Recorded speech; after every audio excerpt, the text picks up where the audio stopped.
नमस्कार दोस्तों, स्किलिको मार्ट में आप सबका स्वागत है। जी हाँ दोस्तों, एक बड़ी दुखद खबर आ रही है।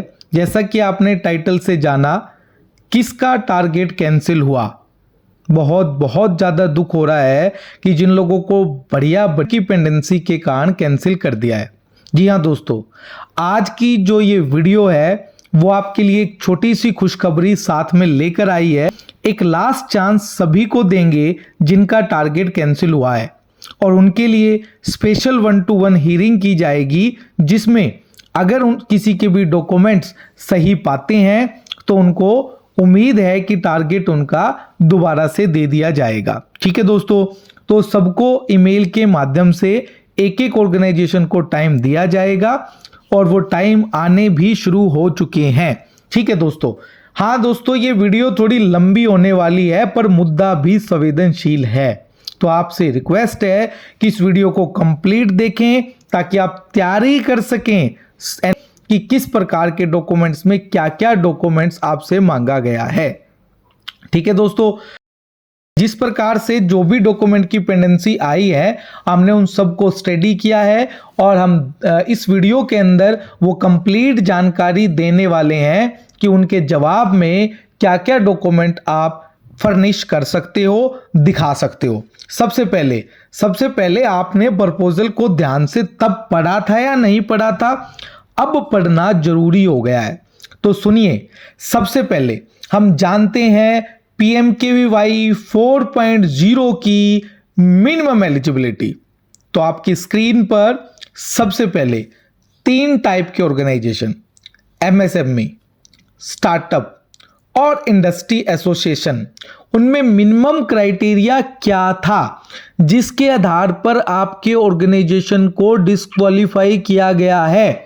क्योंकि अगर आपका ऑर्गेनाइजेशन एलिजिबिलिटी में मैच हो गया तो उसके बाद आता है जो वेटेज है, जो पैरामीटर्स हैं और जो मार्किंग क्राइटेरिया जिसको आप बोल सकते हो, वहां पर आप चले जाएंगे। तो सबसे पहले अगर हम बात करें तो एलिजिबिलिटी मैच कराएं, तो सबसे पहले इन 4 टाइप के लिए आप स्क्रीन पर देखिए, इंडस्ट्री, MSME, स्टार्टअप और इंडस्ट्री एसोसिएशन, 4 लोगों के लिए 3 मेन पॉइंट थे मिनिमम एलिजिबिलिटी के लिए।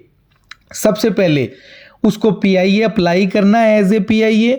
सेकेंड पॉइंट, जो वो ट्रेनिंग देगा वो उसके एम्प्लॉय नहीं होने चाहिए। और थर्ड पॉइंट, 75% कैपिटिव प्लेसमेंट उसको करना होगा। Captive placement oblique placement for certified candidate. जी हाँ दोस्तों, ये पॉइंट तो कुछ भी नहीं थे। मैं आपको बताना चाहता हूं कि आप सब लोग इस तीनों चेक के अंदर बिल्कुल वेरीफाई हो रहे हैं। तो अब आपका दूसरा पॉइंट जो आपको जानना है वो है कि आपका मार्किंग क्राइटेरिया में आप कहां सेट हो रहे हो, वो मिलान करना जरूरी है जो आपने पहले नहीं किया। अब वो समय है कि जब आप जवाब दें तो आपको पता होना चाहिए कि आपका ऑर्गेनाइजेशन कहां स्टैंड करता है। ठीक है दोस्तों, अब सबसे पहले है ना, इसके मार्किंग क्राइटेरिया को बाद में डिस्कस करेंगे। एक बार जो दूसरी सबसे कॉमन कैटेगरी है CBO, उसका भी एलिजिबिलिटी क्राइटेरिया आपको जानना होगा। अब देखिए दोस्तों, उस एलिजिबिलिटी क्राइटेरिया के 2 मुख्य पॉइंट थे। सबसे पहले, हर एक ऑर्गेनाइजेशन दर्पण पोर्टल पर रजिस्टर होना चाहिए। तो सबसे पहली लड़ाई तो इस बात की होगी कि क्या सिर्फ एनजीओ दर्पण पर पोर्टल रजिस्टर्ड होते हैं, क्या कोई कंपनी और LLP अगर बनाई है किसी ने जो प्रॉफिटेबल एंटिटी है, क्या उसको भी एनजीओ दर्पण पर रजिस्ट्रेशन होना कंपलसरी है। तो ये एक बड़ा मुद्दा है जिस पर इस पूरे RFP के अंदर कोई क्लैरिफिकेशन नहीं दिया गया है, हम भी नहीं दे पाएंगे। इसको आपको डायरेक्ट पर्टिकुलर रेस्पेक्टिव डिपार्टमेंट से पूछना पड़ेगा। उसके बाद इसी में एंड लगाकर रिकॉग्नाइज बाय नेशनल गवर्नमेंट और इंटरनेशनल ऑर्गेनाइजेशन। अब इसका रिकॉग्नाइजेशन बाय नेशनल गवर्नमेंट और इंटरनल ऑर्गेनाइजेशन, ये भी हमारी समझ से बाहर है कि आप कहना क्या चाह रहे हैं। रिकॉग्नाइज बाय नेशनल गवर्नमेंट क्या मतलब है, जो अगर एनजीओ पोर्टल पर जो ऑर्गेनाइजेशन रजिस्टर्ड है वो ऑटोमेटिक नेशनल गवर्नमेंट से रिकॉग्नाइज है। इसके लिए अतिरिक्त क्या चाहिए आपको? क्या वो ऑर्गेनाइजेशन अगर 12A ATG में रजिस्टर्ड है, जिसके पास 12A और ATG रजिस्टर्ड है जिस एनजीओ के पास, तो वो भारत के इनकम टैक्स डिपार्टमेंट से, गवर्नमेंट ऑर्गेनाइजेशन से रिकॉग्नाइजेशन है। लेकिन वो किस तरह की रिकॉग्नाइजेशन की बात इस आरएफपी के अंदर कही गई है, उस बात को समझना थोड़ा मुश्किल हो रहा है, तो इसके बारे में हम ज्यादा जानकारी नहीं दे पाएंगे। लेकिन बहुत सारे लोग इस पॉइंट के कारण कैंसिल किए गए हैं। अब आ जाइए कि जब हम बात करते हैं इस पॉइंट को थोड़ा सा ब्रीफ में और समझिए आप। जब आपको कहा गया है कि भाई आपका जो है डोनर ऑर्गेनाइजेशन से आपको सर्टिफिकेट पास्ट एक्सपीरियंस है या नहीं, उसका ऑर्गेनाइजेशन स्ट्रेंथ में पार्ट ए में 20% का जो है वो इवेल्युएशन मैट्रिक्स के अनुसार नंबरिंग दी गई है।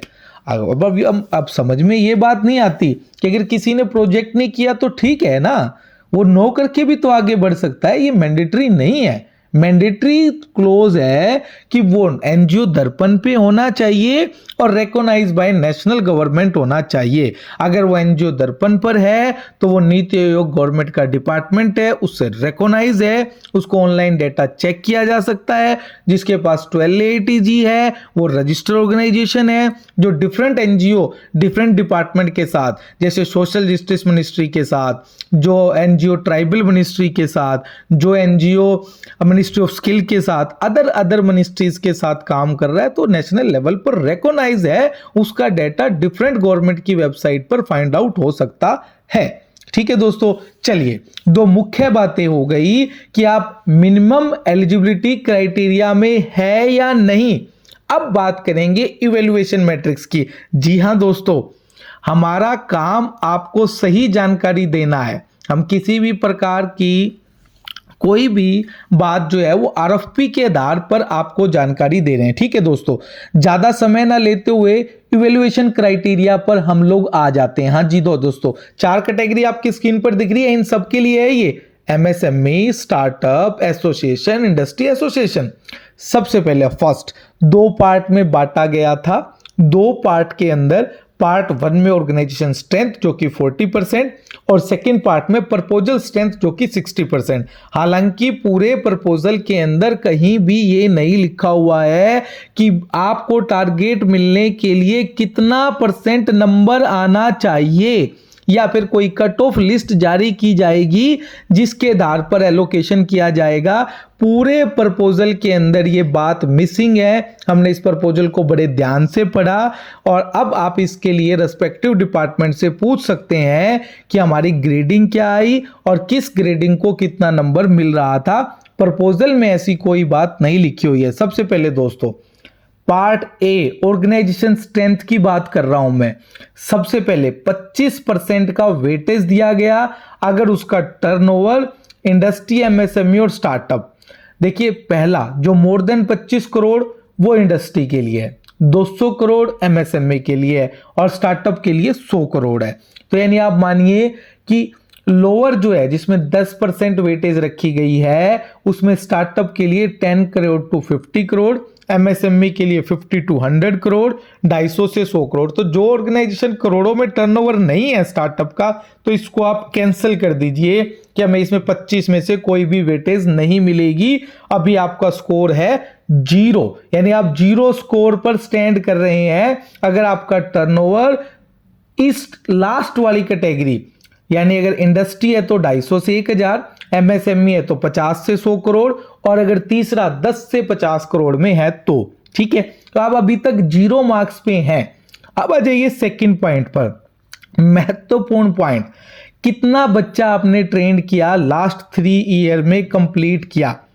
उसके लिए अगर 5000 से ज्यादा है तो 15%, पूरा 15, और 1000 से 5000 है तो 10% की वेटेज आपको मिलेगी। ठीक है दोस्तों, अब आप अजूम करके चलिए कि अगर एक ऑर्गेनाइजेशन जो मीडियम ऑर्गेनाइजेशन है 1000 से 5000, मैंने एक राइट साइड में एक विंडो आपको दिखाई दे रही है, मैंने कहा ए में हमें ऑर्गेनाइजेशन के पार्ट के 6 पॉइंट में हमें 0 मार्क्स आया। हमने माना कि हमने 1200 की ट्रेनिंग की है। लेट्स सपोज, मैं आपको एग्जांपल देके समझा रहा हूं कि 1000 से 1500 के बीच में आपने किया है तो उसमें मार्किंग अगर 1200 नंबर आपने किया है तो आपको 10 नंबर आ गए। अब 0 + 10, पार्ट ए में आपको 10 नंबर आ गए, राइट। थर्ड, अब आ जाइए प्रपोजल स्ट्रेंथ पर। यह बड़ा इंपॉर्टेंट और महत्वपूर्ण होने जाने वाला है। जिसने देखिए, अगर फ्यूचर स्किल के जॉब रोल आपने प्रपोज किए हैं आपके प्रपोजल में और अगर वो प्रेफर सेक्टर से है, आपने देखा होगा वहां पर 2 तरह के जो जॉब रोल हैं वो आ रहे थे, एक था प्रेफर फ्यूचर, एक था अदर फ्यूचर। तो अगर प्रेफर सेक्टर के फ्यूचर प्रपोज किया है तो पूरा 20 मिलेगा आपको, पूरा 20। अब आप देखिए अपने जो अप्लाइड जॉब रोल में जाइए, अगर प्रेफर फ्यूचर उसका जॉब रोल है तो आप 20 नंबर ऐड कर लीजिए। मैं कहता हूं अदर पे है तो आप 10 ऐड कर लीजिए। चलिए हम मान लेते हैं कि अदर फ्यूचर स्किल है तो हमने 10 नंबर और ऐड कर दिए हमारे ऑर्गेनाइजेशन के लिए। उसके बाद को पॉइंट था को पेमेंट मॉडल। अब ये जो को पेमेंट मॉडल है, ये को पेमेंट मॉडल इंडस्ट्री के लिए था, इंडस्ट्री और इंडस्ट्री एसोसिएशन के लिए। तो इसको आप कट कर दो और इसको आप पॉइंट रिप्लेस करो नीचे 9 पॉइंट को। आप थोड़ा सा नीचे आओ तो वहां लिखा होगा कि फॉर स्टार्टअप। तो स्टार्टअप में आपको जो है वो ये पॉइंट रिप्लेस करना होगा आपको एमएसएमई और स्टार्टअप में कि आपने एग्रीटेक और फूड प्रोसेसिंग, ये कॉमन था, सबने मेरे को लगता है कि कोई ना कोई जॉब रोल एग्री और फूड टेक में से अप्लाई किया था। वो लिस्ट बीएमकेवाई की दी थी जिसके अंदर मैं एक्सेल का एक थोड़ा सा स्नैपशॉट दिखा देता हूं। आप नीचे की तरफ देखिए, 4 शीट एनएसडीसी ने शेयर की थी जिसमें फर्स्ट में आपको दिख रहा है रेगुलर जॉब रोल दिख रहा है, फिर प्रेफर फ्यूचर, फिर अदर फ्यूचर, फिर एग्री टेक और फूड टेक। इनमें से अगर आपने एग्री और फूड टेक ले लिया तो आपके ऊपर 9 नंबर का क्लोज जो है वो आप पे यहां वाला क्लोज यानी कि को पेमेंट मॉडल नहीं एप्लीकेबल होगा, आप पे एप्लीकेबल होगा एग्री और फूड टेक। ये लो कॉमन बात है। तो आपने एग्री और फूड टेक का लिया 9वां पॉइंट, तो आप इसको 15% की आपकी मार्किंग आ गई है। ठीक है दोस्तों, तो अब 10 और 15 जो है वो हमारे 25 और 25 में ऊपर हमने वेटेज दी थी जो 10 यानी 35 मार्क्स आपके हो गए 9 पॉइंट के लिए। 10th पॉइंट सबके लिए आसान था, एक सिंपल डिक्लेरेशन थी जिसमें आपको 70% से ज्यादा प्लेसमेंट का डिक्लेरेशन देना था 20,000 से ज्यादा सैलरी के बारे में। पूरे 15 मेरे को लगता है सबको मिलेंगे, आपके नंबर हो गए 50 मार्क्स आपके 10th पॉइंट तक हो गए। 11th पॉइंट बड़ा आसान था, आसान इसलिए था कि हम हर रोज प्रपोजल बनाते हैं तो स्ट्रेटेजीज के बिना प्रपोजल होता भी नहीं है। ये नॉर्मली सब ऑर्गेनाइजेशन के पास थी। अगर इनमें से आपने 9 में से आपने अगर 6 से ज्यादा दी है तो फिर आपको पूरे 10 मिलेंगे, यानी आपके नंबर होते हैं अनुमानित 60 अगर आपने पूरे से दिए था। अब क्वालिफाइंग मार्क मत पूछिए सर कि कितने वाले को मिलेगा, 40 को मिलेगा, 50 को मिलेगा, 60 को मिलेगा, भाई साहब कहीं लिख ही नहीं रखा पूरे प्रपोजल के अंदर, हमें नहीं पता इस बात का, तो अभी ना कोई अंदाजा लगाया जा सकता। मैंने एक एमएसएमई और स्टार्टअप का आपको 100 में से 60 नंबर बता दिया अगर आप ये कंडीशन फुलफिल करते हो तो। ठीक है दोस्तों, अब आ जाइए आप इसी में सीबीओ के ऊपर। सीबीओ में बहुत आसान था। सीबीओ में अगर आपका फर्स्ट पॉइंट ऑर्गेनाइजेशन स्ट्रेंथ, वही पार्ट ए और पार्ट बी में प्रपोजल और ऑर्गेनाइजेशन स्ट्रेंथ थोड़ा मुश्किल था। किसी ने सीएसआर में काम किया तो बल्ले बल्ले हैं, 20 नंबर आप लिख लो, नहीं किया तो 0 कर लो। From donor organisation. दोस्तों जब हम पार्ट ए ऑर्गेनाइजेशन स्ट्रेंथ में हमने जब बात की है तो आपने पाया होगा कि 7th पॉइंट जो इस आरएफपी के अंदर कहा गया है कि अगर आपका पास्ट एक्सपीरियंस है तो आपको उसके लिए एक डोनर ऑर्गेनाइजेशन का सर्टिफिकेट देना पड़ेगा। समझ ये बात नहीं आ रही कि जब हमने कोई प्रोजेक्ट किया ही नहीं है सीएसआर के साथ और ना ही हम उसको अपने जो मार्किंग इवैल्यूएशन क्राइटेरिया में काउंट करवाना चाहते हैं, उसके लिए नो किया हुआ है, तब भी ये सर्टिफिकेट क्यों मांगा जा रहा है। तो आपको ये पूछना पड़ेगा कि जो पास्ट एक्सपीरियंस है उसमें हमने डोनर ऑर्गेनाइजेशन के ऑप्शन को नो किया हुआ है पार्ट ए में ऑर्गेनाइजेशन स्ट्रेंथ में। हालांकि ये कोई मैंडेटरी एलिजिबिलिटी क्राइटेरिया में नहीं आता। ये एक इवैल्यूएशन मैट्रिक्स का पॉइंट है जिसका वेटेज 20% है और एक ऑर्गेनाइजेशन इस 20% में एलिजिबल नहीं है, तो भी अगर वो नहीं है तो फिर भी इससे डोनर ऑर्गेनाइजेशन का एरर मांगा जा रहा है। तो आपको उस रेस्पेक्टिव डिपार्टमेंट से पूछना पड़ेगा कि आपका इवैल्यूएशन क्राइटेरिया का जो पॉइंट्स हैं उसमें हमने नो किया हुआ है। जब नो ही कर दिया तो क्लाइंट से डोनर ऑर्गेनाइजेशन का सर्टिफिकेट क्यों मैंडेटरी किया गया है। आप इवैल्यूएशन क्राइटेरिया बताइए कि कितने पॉइंट्स पर हमें इवैल्यूएट किया गया है, तभी आपकी बात बनेगी। ठीक है दोस्तों, स्किलिंग एक्टिविटी सेम है। 1000 से 5000 किया तो 10 नंबर, 5000 से ज्यादा कैंडिडेट किए तो 20% आपको आपकी वेटेज बन जाएगी। ये बड़ा आसान पॉइंट था। Agri food tech proposal strength में पहला पॉइंट, एग्री फूड टेक का अगर कोई जॉब रोल आपने लिया था, लिस्ट इन्होंने प्रोवाइड करवाई थी, तो 15 मिलेंगे।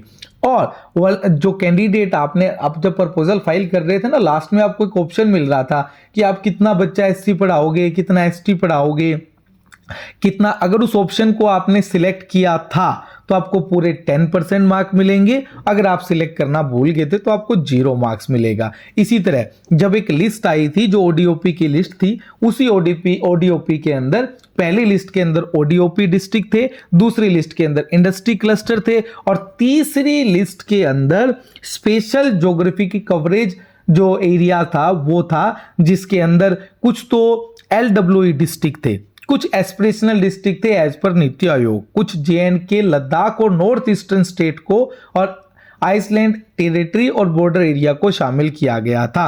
तो अगर उनमें से किसी भी एक को आपने प्रपोज किया था, वो एरिया स्पेशल ज्योग्राफी कवरेज के अंदर आता था, तो आपको 10 मार्क्स मिलेगा। ये आपका ना लास्ट लिस्ट में आपकी स्क्रीन पर दिखाई दे रही है, इस एक्सेल को हमने अटैच कर दिया नीचे। आप एक बार देख लो कि आपने जो डिस्ट्रिक्ट अप्लाई किया वो इस वाली लिस्ट के अंदर आता है, तो आप 10 मार्क्स अपने ऐड कर लेना, अदरवाइज तो आपको 0 मिलेगा। 15% नंबर वही इनोवेशन कैटेगरी वगैरह के लिए आपको दिए गए हैं 6% पर। ठीक है दोस्तों, तो ये 13 पॉइंट ओडीओपी के जो डिस्ट्रिक्ट दिए गए थे, अगर उनमें से कोई भी, जैसे ओडीपी के डिस्ट्रिक्ट के अंदर मैं बात करता हूं, पानीपत को ले लेता हूं, पानीपत के अंदर टेक्सटाइल है, तो आपको अगर टेक्सटाइल का जॉब रोल आपने कोई लिया था तो आपको पूरे 10 मार्क्स मिलेंगे। लेकिन अगर आपने इंडस्ट्री क्लस्टर के अनुसार लिया था तो 5 मिलेंगे। आपने सिलेक्ट तो किया ओडीओपी का, लेकिन जॉब रोल आपने रेगुलर ले लिया, तो फिर आपको जो है 2 मार्क्स मिलेंगे। तो आप इस तरह से सीबीओ में भी अपना मार्क इवैल्यूएशन क्राइटेरिया कर पाएंगे। ठीक है दोस्तों, अब आ जाइए, अब सबसे इंपॉर्टेंट बात है कि क्या एरर रहे, अब हम उन पर चर्चा करेंगे। जी दोस्तों, अब सबसे पहले हमने कुछ पॉइंट को हाईलाइटेड किया है जो एरर आए हैं। सबसे first error project closure certificate का है। जी हाँ दोस्तों, कंप्लीट बात करेंगे, आप रुकिए एक बार, मैंने कहा था वीडियो लंबी होगी। First point project closure certificate, ये स्किलिको मार्ट की हिस्ट्री में सबसे लेंथी वीडियो है, पर जरूरी है, लगा था हमें कि इसकी जरूरत है इसलिए बना रहे हैं। सबसे पहले first point project closure certificate, second point turnover certificate, third point statutory audit report, fourth point award and recognition by national government और international organisation, sanction order from the donor organisation, scale of candidate trained in the previous experience. Points मुख्य point हैं जो almost सबसे पूछे गए हैं, ये वो कॉमन पॉइंट हैं। तो सबसे पहले तो दोस्तों आप ये जान लें कि आप वो जो लास्ट हमने बताया ना आप लोगों को कि वो सबसे इंपॉर्टेंट पॉइंट है, कि आप ये जान ले कि आपका ऑर्गेनाइजेशन मिनिमम एलिजिबिलिटी को अगर क्रॉस करता है तो आप इवैल्यूएशन मैट्रिक्स पे आपको जाना है। सबसे पहले टर्नओवर सर्टिफिकेट फॉर्मेट दिया हुआ था, आपकी स्क्रीन पर दिखाई दे रहा है। क्वेरीज आ रही है कि कुछ लोगों का यूडीआईएन नंबर नहीं है या कुछ लोगों को सर्टिफिकेट प्रोवाइड नहीं कराया है। तो ये सर्टिफिकेट आपको जो स्क्रीन पर दिखाई दे रहा है, इसमें आपको लास्ट 3 ईयर का सर्टिफिकेट डाल के उस पे यूडीआईएन नंबर के साथ सीए का अपलोड करना था। तो अब अपना सर्टिफिकेट जो आपने अपलोड किया था वो एक बार चेक कर लें कि उस पे लास्ट 3 ईयर का टर्नओवर है, सीए का साइन है, यूडीआईएन नंबर दिया गया है या नहीं दिया गया है। फिर आ जाइए, जो लास्ट ईयर की आपकी बैलेंस शीट्स हैं उन पर भी यूडीआईएन नंबर मेंशन किया गया है या नहीं किया गया है। यूडीआईएन नंबर की अपनी इंपॉर्टेंस है, उसके लिए क्वेरीज डाली गई हैं। ठीक है दोस्तों, अब आ जाइए दूसरा पॉइंट। जी हाँ दोस्तों, प्रोजेक्ट क्लोजर लेटर। देखिए दोस्तों, प्रोजेक्ट क्लोजर लेटर नॉर्मली एक रेस्पेक्टिव डिपार्टमेंट जिससे हमें काम मिलता है वो एक स्कोप ऑफ वर्क देता है। लेट्स एग्जांपल, सबसे पहले हमें एक वर्क ऑर्डर रिसीव हुआ, उसके बाद हमने उसको जो है ना, सबसे पहले हमें कैंडिडेट्स को मोबिलाइज करना है, ट्रेनिंग सेंटर को सेटअप करना है, उसके बाद ट्रेनिंग इनिशिएट करनी है, ट्रेनिंग इनिशिएट करने के बाद असेसमेंट प्रोसेस को करना है, असेसमेंट के बाद सर्टिफिकेशन को करना है, सर्टिफिकेशन के बाद एक निश्चित परसेंटेज को हमें प्लेस करना होता है wage as well as self employment में।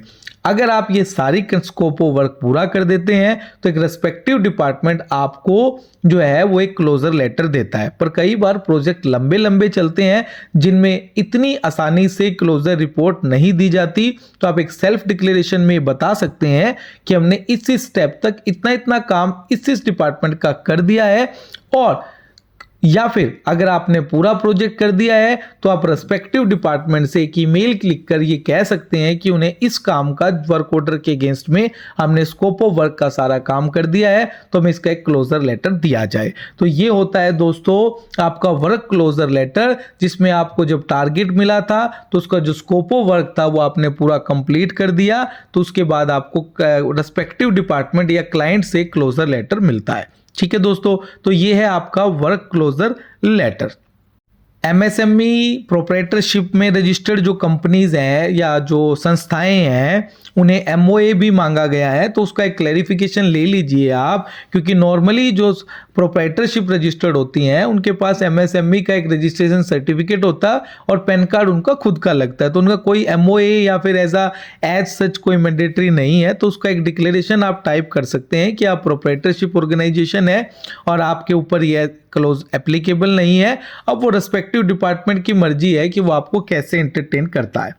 सबसे महत्वपूर्ण पॉइंट, स्टैच्यूटरी ऑडिट रिपोर्ट। क्या है स्टैच्यूटरी ऑडिट रिपोर्ट? जब आप कंपनी एक्ट 2013 को देखते हैं तो उसमें साफ साफ लिखा हुआ है कि ऑर्गेनाइजेशन एक एक्सटर्नल बंदे को अपॉइंट करता है अपने फाइनेंशियल स्टेटमेंट को सही से चेक करवाने के लिए, जो कि एक सीए हो सकता है। सीए बोले तो chartered accountant. Statutory audit mandatory है हर एक उस कंपनी के लिए जो कंपनी एक्ट 2013 में रजिस्टर्ड है या फिर 1956 एक्ट में रजिस्टर्ड है कंपनी एक्ट के अंदर। इसके अंदर वो मुख्य रूप से 3 चीजों को चेक करता है या बनाता है, वो है balance sheet, profit and loss और कैश फ्लो स्टेटमेंट। तो ऑडिट रिपोर्ट के अंदर आपको ये बताया जाता है कि आपकी कंपनी जो है वो ट्रू और फेयर जो है वो कंपनी एक्ट को फॉलो कर रही है, उसके कंप्लायंस को फॉलो कर रही है। ठीक है दोस्तों, तो स्टैच्यूटरी ऑडिट रिपोर्ट हर एक ऑर्गेनाइजेशन बनाता है जिस पर सीए अपने यूडीआईएन नंबर डालता है, अपने साइन करता है और प्लस में उन डायरेक्टर को भी जो ऑथराइज्ड है उनको भी साइन करने होते हैं। तो स्टैच्यूटरी ऑडिट रिपोर्ट एक नॉर्मल ऑडिट रिपोर्ट होती है जो सबके लिए कंपलसरी है। धन्यवाद दोस्तों, ये सारे पॉइंट्स आपको मैंने बता दिए हैं, इन पॉइंट्स को आप ध्यान से देखिए। जो रिवोक हुआ है मेल उससे कंपेयर कीजिए, उसके अकॉर्डिंग डॉक्यूमेंट रेडी कीजिए। जल्दी रेस्पेक्टिव डिपार्टमेंट आपको बुलाएगा और तब आपको डॉक्यूमेंट उनके सामने फर्निश करने होंगे और फिर उम्मीद है कि आपको टारगेट दोबारा से रीएलोकेट हो जाए। धन्यवाद दोस्तों, स्किल इको मार्ट के साथ बने रहें और इस वीडियो को ज़्यादा से ज़्यादा शेयर करें ताकि ज़्यादा से ज़्यादा लोगों को लाभ पहुंच सके। धन्यवाद दोस्तों।